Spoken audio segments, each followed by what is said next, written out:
ایک رات میرے بابا نے وارث ماموں کو گھر بلایا اور ان سے کہا کہ ہم چاند کی شادی کرنا چاہتے ہیں, آپ اس سے پوچھ دیں کہ اگر کسی کو پسند کرتے ہو تو ہم اس کی شادی اس سے کر دیں, ہم جو ہے نا وہ اس کی مرضی کے خلاف نہیں جائیں گے. تو میں نے ان سے کہا کہ آپ ایسا نہیں کر پائیں گے. انہوں نے کہا کہ نہیں ہم کر سکتے ہیں.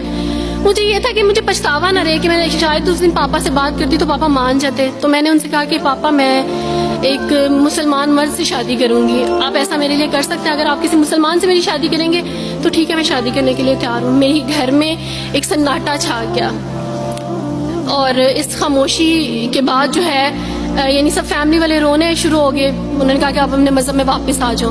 لیکن یہ ہے کہ میں دین اسلام قبول کر چکی تھی.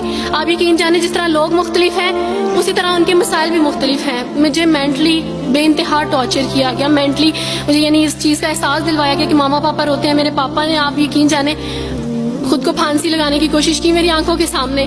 میری ماما نے خود پہ پیٹرول ڈال دیا اور خود کو جلانے کی کوشش کی میری آنکھوں کے سامنے. اور میں اپنے روم میں بیٹھی یہ کہتی تھی کہ اللہ اگر میں حق پہ ہوں نا تو میری فیملی کو کچھ نہیں ہونا چاہیے. پھر بہرحال مجھے میری فیملی سے نکال دیا گیا یہ اس ڈر سے کہ میری وجہ سے دوسرے بہن بھائی بھی اس راہ پہ نہ چلے جائیں. اور وارث ماموں کو بلا کے مجھے گھر بھیج دیا گیا, ان کے گھر بھیج دیا گیا. جب میں گھر سے آ رہی تھی تو وارث ماموں نے کہا کہ بیٹی اگر آپ کا کوئی سامان ہے تو آپ لے لیں. تو میں نے ان سے کہا کہ اس گھر سے صرف ایک ہی چیز میرے ساتھ جا رہی ہے اور وہ ہے میرا نام جو ماما پاپا نے مجھے دیا تھا. میں چاند رات میں پیدا ہوئی تھی اس لیے انہوں نے میرا نام چندہ رکھا تھا. بس وہ نام لے کے آئی. آپ یقین کریں ہمیں کہا جاتا ہے جبرن اسلام قبول کیا جاتا ہے. اسلام قبول کرنے کے بعد وہ جبر کیا جاتا ہے کہ آپ سوچ بھی نہیں سکتے. آپ کو اپنے ماں باپ سے ہی ملنے نہیں دیا جاتا, آپ کو اپنے ہی چھوٹے بہن بھائیوں کے پاس نہیں جانے دیا جاتا. میں ہاسپٹل میں تھی ڈیلیوری کے ٹائم. آپ یقین جانے میرے پاس کوئی بھی نہیں تھا جو مجھے بیڈ سے اٹھا کے بٹھا سکتا. ایسے موقع پہ مجھے اپنے اپنوں کی ضرورت تھی لیکن میرے اپنوں کے جبر نے میری ماما کو مجھ سے دور رکھا, میرے بہن بھائیوں کو. میرے کرسچن کولیگس نے ہی میری فیملی کو پریشرائز کیا کہ اس کو فیملی سے نکال دیں کیونکہ اگر آپ اس کو ملیں گے تو مزید لوگ بھی عبد الوارث کی طرح چندہ کی طرح اسلام قبول کریں گے.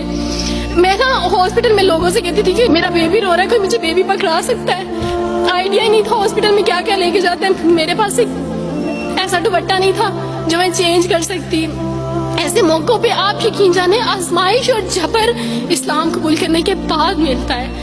مجھے آپ سب سے توقع ہے, آپ سب اسلامک اداروں سے توقع ہے کہ اب آپ ہمارے لیے سٹیپ لیں. ہمارے اپنوں نے تو ہمیں چھوڑ دیا, انہوں نے جو ہمارے ساتھ جبر کیا اس جبر کے بدلے آپ ہمارے ساتھ نیکی کریں. اب آپ کیا سٹیپ لیتے ہیں نیو مسلمز کے لیے جن پر یہ الزام لگایا جاتا ہے کہ ان پہ جبر کیا جا رہا ہے؟ ہم پہ جبر نہیں, ہم پہ جبر اسلام قبول کروانے والوں نے نہیں کیا بلکہ جن کے گھروں سے ہم آئے تھے اسلام قبول کرنے کے بعد جبر تو ان کی طرف سے تھا.